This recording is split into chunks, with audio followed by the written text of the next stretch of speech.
Hello વિદ્યાર્થી મિત્રો, હું છું Parmar Subhash. SP online tuition ક્લાસીસમાં આપનું હાર્દિક સ્વાગત છે.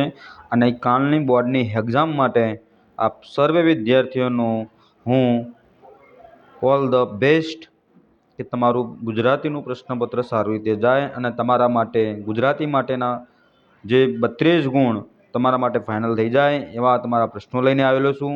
તો ચાલો વિદ્યાર્થી મિત્રો, હું તમને આ બે પ્રશ્નો વિશે ચર્ચા કરીએ. તો પહેલું છે, હિમાલયના પ્રવાસ દરમિયાન જવાહરલાલ નહેરુએ કેવો અનુભવ થયો છે? બીજો પ્રશ્ન છે, નરેન કઈ તાલીમ મેળવી હતી? ત્રીજો પ્રશ્ન છે, ચાંદલિયો લોકગીતમાં કયા સંબોધનનું મધુર ચિત્રું નિરૂપાયેલું છે? પાંચમો પ્રશ્ન છે, એક બપોર કાવ્યમાં બપોર એ શેનું પ્રતીક છે? છઠ્ઠો પ્રશ્ન છે, શ્રીમદને મનમાં દેહનું શેનું સાધન માત્ર હતું? આઠમો પ્રશ્ન છે, માતાએ કયા ઘાટ ઉપર આવેલું હતું? નવમો પ્રશ્ન, ગોકુળમાં ઉજવાયેલા કૃષ્ણ જન્મોત્સવનું વર્ણન તમારા શબ્દોમાં કરો.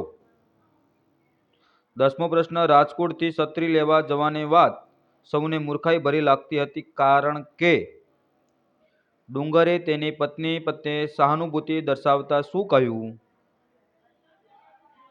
ગંગા સતી પાનબાઈ કેવી વ્યક્તિની સંગત કરવાનું કહે છે? બોલીએના કઈ કાવ્યમાં કવિ આપણે શાંત રહેવાનું શીખ શા માટે આપે છે? સ્વર્ગની એક એક દેવીની ઝલકમાં દીકરી સુખડ ચંદનને કુસુમના તિલક દીકરી કાવ્યના પંક્તિ સમજાવો. 17મો પ્રશ્ન છે, એક બપોરે કાવ્યમાં વ્યક્ત થયેલી કવિની હૃદય વેદના વર્ણવો.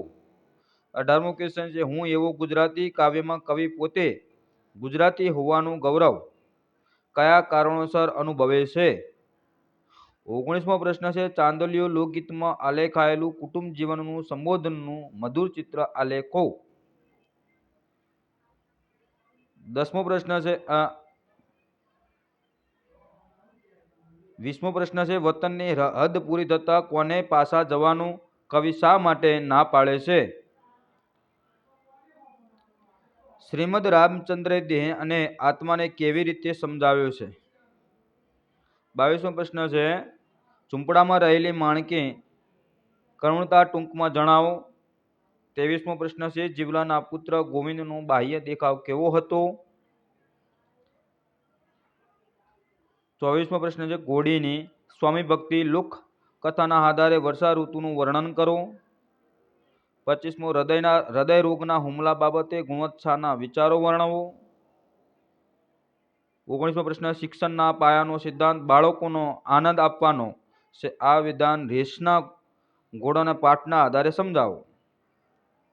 ભૂખથી ભૂંડી ભીખ પાઠના આધારે કાળુની મનોવ્યથા આલેખો. માધવને દીઠો છે ક્યાં ક્યાં કાવ્યમાં કવિ કૃષ્ણ વિરહને કયા કાવ્ય પ્રતીકો દ્વારા તીવ્ર બનાવ્યો છે? શિકારી કાવ્યમાં કવિ પક્ષીને પામવાનું શું કરવાનું કહે છે? કવિ રાજેન્દ્ર શાહ આપણી વ્યથામાં કેવી રીતે રસ્તો કાઢવાનું કહે છે? શીલવંત સાધુના 3 કે 4 લક્ષણો જણાવો. દીકરીનો ઉછેર કેવી રીતે થવો જોઈએ? તમારા શબ્દોમાં વર્ણવો.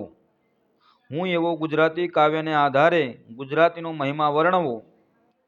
છેલ્લો પ્રશ્ન છે, મુક્તક એટલે શું? સફળતા એ જિંદગીની હસ્તરેખા નથી હોતીમાં શું કહેવા માંગે છે કવિ? તો આ હતા તમારા માટેના મોસ્ટ આઈએમપી પ્રશ્નો, જે તમારા 32 ગુણ તમારા ફાઇનલ કરી દેશે. આટલા વિદ્યાર્થી મિત્રો પ્રશ્નો તૈયાર કરી દેજો. તો હું આશા રાખું છું આ વિડીયો તમારા બોર્ડની એક્ઝામની અંદર ઉપયોગી સાબિત થશે. તો આ વિડીયોમાં અંદર તમે નવા હોય તો શેર કરજો, લાઈક કરજો, સબસ્ક્રાઈબ કરવાનું ભૂલતા નહીં. જય હિન્દ, જય ભારત.